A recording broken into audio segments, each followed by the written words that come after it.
I got so much motherfucking design on right now. Break it down, bring it back, make it clap. I got 3 old thoughts, new block, where that dick bitches on my line, and you know. Assalamualaikum warahmatullahi wabarakatuh. Perkenalkan, nama saya Emma Karina Marcella Berusbayang, NIM 0704201074. Saya kuliah di Universitas Islam Negeri Sumatera Utara, jurusan Biologi dan Fakultas Sains dan Teknologi. Saya kelas Biologi 3 Stambuk 2020. Tujuan saya di sini ingin memenuhi tugas UAS Mikroteknik Hewan yang diampu oleh Ibu Syukriyah MSc. Baik, di sini saya akan menjelaskan mengenai fiksasi, pengertian fiksasi, dan lain-lain. Langsung saja saya mulai. Yang pertama, apa itu pengertian fiksasi? Yang pertama ada pengertian fiksasi. Apa itu fiksasi? Fiksasi merupakan salah satu bagian dari beberapa tahapan dalam pembuatan sediaan histologi. Maksud dari dilakukannya fiksasi untuk membuat struktur unsur-unsur pada jaringan menjadi stabil, tidak mengalami perubahan atau postmortem, dan tidak mengalami pasca kematian. Menurut definisi, fiksasi mampu mengubah komposisi kimia dan fisik asli dari jaringan tersebut.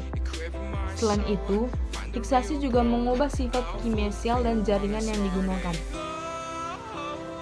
Fiksasi ini juga dapat menyebabkan perubahan fisik pada komponen seluler dan ekstraseluler. Nah, fiksasi juga merupakan suatu usaha untuk mempertahankan komponen-komponen sel atau jaringan agar tidak mengalami perubahan dan tidak mudah rusak.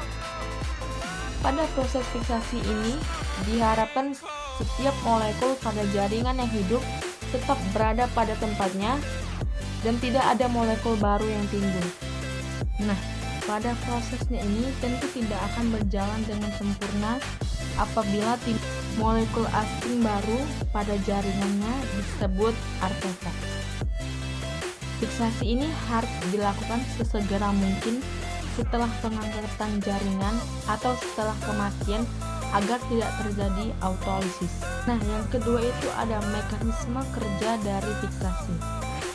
Nah, mekanisme kerja dari fiksasi pada dasarnya adalah mengawetkan bentuk sel dan organel sehingga mendekati bentuk ketika masih di tubuh. Dengan pemberian cairan fiksasi, maka akan mengubah komposisi jaringan secara kimiawi ataupun secara fisik. Pada sel atau jaringan yang akan difiksasi, tersusun atas sel dan komponen ekstraseluler. Sel dan komponen ekstraseluler ini terdiri dari elemen peptida dan protein, lipid dan fosfolipid atau membran, karbohidrat dan kompleks karbohidrat, berbagai jenis RNA dan DNA, dan sebagainya. Nah, elemen-elemen ini akan bereaksi selama proses fiksasi dan akan tergantung pada jenis fiksasi yang digunakan, baik itu akan dihilangkan atau dipertahankan. Namun, apabila individu mati, maka ada dua hal yang bisa merusak struktur jaringan, yaitu pengaruh enzim proteolitik dan pengaruh bakteri pembusuk. Dengan fiksasi ini, maka jaringan lebih tahan terhadap perlakuan dan dapat menaikkan indeks bias jaringan. Nah, tujuan dilakukan dari fiksasi ini adalah untuk mengawetkan jaringan secara permanen sedekat mungkin dengan keadaan saat hidup. Fiksasi sebaiknya dikerjakan sesegera mungkin setelah pengambilan jaringan atau pada kasus patologi, atau segera setelah kematian atau dengan otopsi untuk mencegah autolisis. Selain itu, fiksasi juga bertujuan untuk mengeraskan jaringan, terutama jaringan lunak, sehingga memudahkan pembuatan irisan yang tipis. Nah, lalu yang ketiga ada prinsip-prinsip dasar fiksasi. Prinsip-prinsip dasar fiksasi terbagi menjadi dua. Yang pertama ada koagulasi dan yang kedua ada presipitasi. Nah, yang pertama ada koagulasi. Apa itu koagulasi? Koagulasi adalah proses penggumpalan partikel koloid di dalam sel karena adanya penambahan bahan kimia atau pemberian perlakuan fisik sehingga partikel-partikel tersebut bersifat netral dan membentuk endapan. Koagulasi pada proses fiksasi dapat terjadi pada protein yang ada di dalam sel atau kandungan lainnya yang dianggap perlu dipertahankan akibat durasi yang terus berlangsung. Secara kimiawi, protein di dalam sel diubah secara fungsional maupun struktural. Pengubahan tersebut dapat dilakukan dengan cara koagulasi atau membentuk senyawa adiktif baru. Nah, senyawa adiktif ini terbentuk dengan cara ikatan silang antara dua makromolekul yang berbeda, yakni komponen di larutan fiksatif dan protein di dalam sel. Dengan adanya ikatan silang tersebut akan menyebabkan sel tahan terhadap gerakan air dan juga cairan-cairan lainnya yang mempengaruhi sel itu. Dengan adanya koagulasi tersebut, struktur sel lebih menjadi stabil. Nah, prinsip lainnya dari koagulasi ini adalah menginaktivasi enzim yang ada di dalam sel, sehingga aktivitas metabolisme sel tidak menjadi dan menghentikan proses autolisis pada sel. Secara fisik, mekanisme fiksasi terjadi akibat pori-pori membran sel membesar ketika dimasukkan ke dalam larutan fiksasi. Hal ini terjadi karena sifat yang hidrofilik. Pada penggunaan metode koagulasi untuk melakukan teknik fiksasi, tidak semua zat dapat atau harus dikoagulasikan. Contohnya penggunaan asam asetat sebagai komponen utama larutan fiksasi. Nah, asam asetat ini dapat mengkoagulasikan kromatin, namun tidak untuk protein. Metode ini memberi keuntungan ketika digunakan dalam pembuatan sediaan metode parafinasi dan pemeriksaan antibodi. Lalu dasar-dasar fiksasi yang kedua ada presipitasi. Apa itu presipitasi? Nah, secara umum presipitasi adalah pengendapan yang terjadi akibat koagulasi yang terjadi sebelumnya. Presipitasi yang diharapkan ketika proses fiksasi adalah presipitasi protein, yang mana protein inilah yang menjadi salah satu faktor utama pembusukan. Nah, pengertian presipitasi protein. Presipitasi protein adalah pengendapan yang terjadi secara intrasel akibat penggumpalan yang parsial. Presipitasi ini disebabkan oleh berkurangnya tingkat kelarutan senyawa kimia yang berdampak tetap terhadap perubahan senyawa kimia baru. Seperti halnya koagulasi, presipitasi juga terjadi karena faktor kimia dan fisika. Dengan adanya presipitasi protein ini, maka akan menyebabkan berkurangnya tingkat kelarutan suatu protein yang berdampak terhadap kekuatan sel dari kerusakan, baik secara internal maupun eksternal. Lalu yang keempat ada faktor-faktor yang mempengaruhi fiksasi. Adapun faktor yang mempengaruhi tingkat efektivitas dan kecepatan fiksasi jaringan adalah sebagai berikut. Yang pertama ada suhu atau temperatur. Peningkatan suhu dapat juga mempengaruhi kecepatan reaksi kimia antara unsur fiksatif dengan sel atau jaringan. Dampak peningkatan pada suhu pada larutan fiksatif berpotensi meningkatkan laju degenerasi jaringan di area yang tidak sulit untuk dihentikan. Fiksasi yang menggunakan teknik pemanasan disarankan dimulai dari suhu kamar yang ditingkatkan secara perlahan hingga suhu mencapai 45 derajat Celcius. Peningkatan suhu pada larutan fiksatif dapat juga dilakukan dengan suhu yang lebih tinggi sampai dengan 65 derajat Celcius. Namun, perlu diperhatikan jika waktu yang digunakan harus lebih singkat. Nah, yang kedua ada penetrasi larutan. Penetrasi jaringan bergantung pada kemampuan difusi masing-masing fiksatif. Untuk mengatasi ini, jaringan diiris dengan ketipisan 3 sampai dengan 5 mm. Jaringan yang tipis akan lebih mudah dipenetrasi daripada jaringan yang tebal. Untuk pengerjaan rutin, jaringan dapat dibuat dengan ketebalan hingga 1 cm. Dengan ketebalan ini, diharapkan cairan fiksasi dapat dengan cepat memfiksasi seluruh jaringan. Bila irisannya terlalu tebal, maka permukaan luarnya saja yang berhasil difiksasi, sedangkan bagian tengahnya dapat membusuk sebelum cairan fiksasi sempat merembes atau menginfiltrasi ke sana. Untuk mikroskopi elektron, ketebalan irisan jaringan adalah 1 mm. Nah, lalu yang ketiga ada waktu penetrasi.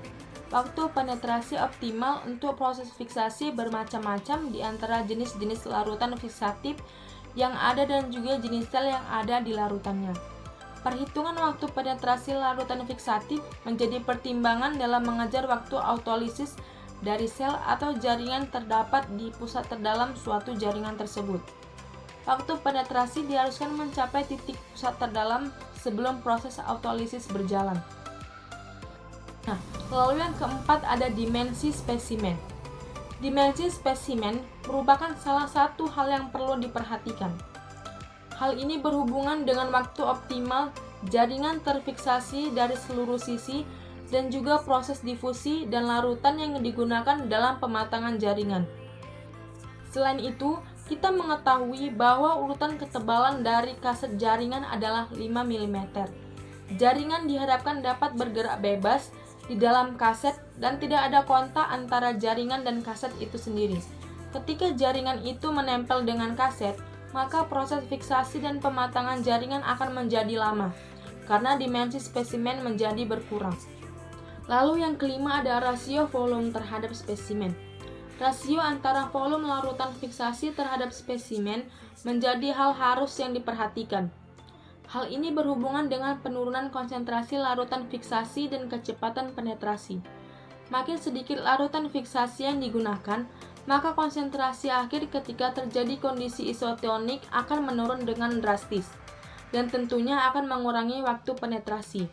Lain halnya ketika larutan fiksasi besar perbandingannya terhadap spesimen, maka konsentrasi akhir ketika isotonik tidak begitu bermakna dan kecepatan penetrasi terjaga. Perbandingan yang telah diuji adalah 1:20 untuk spesimen larutan fiksasi. Namun, jika Anda ingin fiksasi menjadi lebih baik dilihat dari waktu dan kualitas, maka rasio yang disarankan adalah 1:50. Sebaiknya, volume pengawet adalah 10 kali volume jaringan yang difiksasi. Besarnya volume jaringan menentukan volume fiksasi yang diperlukan, sedangkan tebalnya jaringan menentukan lamanya fiksasi. Panjang dan lebar jaringan umumnya ditentukan oleh jenis mikroatom yang digunakan. Lalu yang keenam ada tingkat keasaman atau pH. Tingkat keasaman suatu larutan atau pH dapat menjadi penting ketika larutan yang digunakan dalam fiksasi mengandung formaldehid. pH yang diberikan diharapkan sesuai dengan pH sel yaitu 6,8 sampai dengan 7,2. Ketika kondisi larutan fiksasi mengandung formaldehid akan membentuk asam format dan menghasilkan larutan asam yang akan bereaksi dengan hemoglobin dan menghasilkan pigmen artefak atau asam hematin formaldehid. Namun, ketika larutan fiksasi memiliki pH basa, maka kemungkinan terjadi adalah sel yang mengalami pembengkakan. Pada kasus tertentu, asam kadangkala diperlukan seperti penggunaan asam asetat maupun asam pikrat atau bovin. Hal ini biasa dilakukan ketika waktu fiksasi diharapkan lebih cepat dibanding penggunaan formalin, atau karena penggunaan lainnya seperti peningkatan kekontrasan, namun perlu diperhatikan ketika pemberian larutan yang bersifat asam dalam waktu yang lama akan membuat sel mengkerut dan lebih rentan terhadap krust. Nah, yang kelima ada jenis-jenis fiksasi. Secara umum, terdapat dua tipe fiksasi untuk spesimen biologi, yaitu fiksasi secara fisik dan fiksasi secara kimia. Nah, yang pertama ada fiksasi secara fisik. Fiksasi secara fisik menggunakan temperatur yang sangat rendah atau cryofixation, atau yang sangat tinggi atau boiling dan microwave. Fiksasi panas jarang digunakan untuk spesimen jaringan. Biasanya digunakan untuk pemeriksaan smears atau mikroorganisme. Meskipun saat ini fiksasi microwave telah banyak digunakan pada pemeriksaan rutin di laboratorium. Berbeda dengan cryofixation yang digunakan pada pewarnaan histokimia, tapi jarang digunakan untuk diagnostik jaringan. Lalu yang kedua ada fiksasi secara kimia. Fiksasi secara kimia biasanya dilakukan dengan merendam jaringan pada larutan fiksatif atau pada sebagian kecil organ seperti paru dengan memasukkan cairan fiksatif pada sistem vaskuler. Fiksasi kimia menjalankan peranannya dalam memproteksi sel dan jaringan dengan mendenaturasi protein menggunakan secara koagulasi atau fiksasi non-aditif, cross-linking atau membentuk senyawa aditif atau dengan kombinasi keduanya. Fiksatif kimia adalah yang paling umum digunakan untuk sediaan yang dilihat dengan menggunakan mikroskop. Lalu yang keenam ada jenis-jenis bahan fiksatif. Jenis-jenis bahan fiksatif terbagi menjadi dua, yang pertama formalin dan yang kedua ada aseton. Nah, yang pertama ada formalin. Formalin adalah larutan yang tidak berwarna dan memiliki bau yang sangat menusuk. Di dalam formalin mengandung sekitar 37% formaldehid di dalam air, biasanya ditambah metanol hingga 15%. Secara empiris terbukti untuk pemeriksaan rutin atau morfologi dan imunohistokimia zat formalin 10% dengan pH sekitar 7 adalah yang optimum. Untuk mempertahankan pH netral ditambah buffer fosfat. Cara pembuatan formalin buffer fosfat adalah 100 ml larutan formaldehid 40%, 900 ml aquades, 4 gram sodium dihidrogen fosfat monohidrat, 6,5 gram disodium hidrogen fosfat anhidrat. Bahaya formalin ialah pada saat secara langsung terkontaminasi, baik itu terhirup atau terkena pada makanan yang kita konsumsi. Pada konsentrasi pekat, dampak dari formalin dapat berupa iritasi pada saluran pernapasan, reaksi alergi, pemicu kanker, dan dapat pula mengakibatkan kulit terbakar.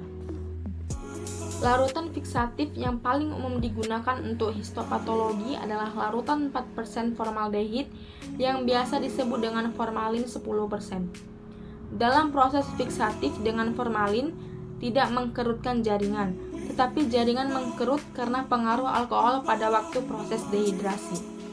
Formalin dapat membuat protein dalam jaringan menjadi lebih asam daripada menggunakan fiksatif alkohol. Oleh karena itu, protein yang difiksasi dengan formalin akan mempunyai afinitas yang lebih baik terhadap zat-zat warna biasa.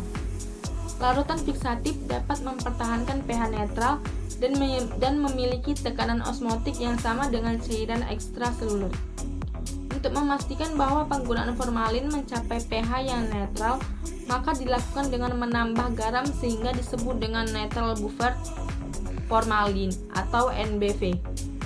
Larutan NBV melakukan kerjanya sebagai agen fiksasi, bukan dengan koagulasi, tetapi dengan menambahkan ke sisi rantai dasar asam amino, terutama lisin, dan ikatan peptida dari atom amida nitrogen.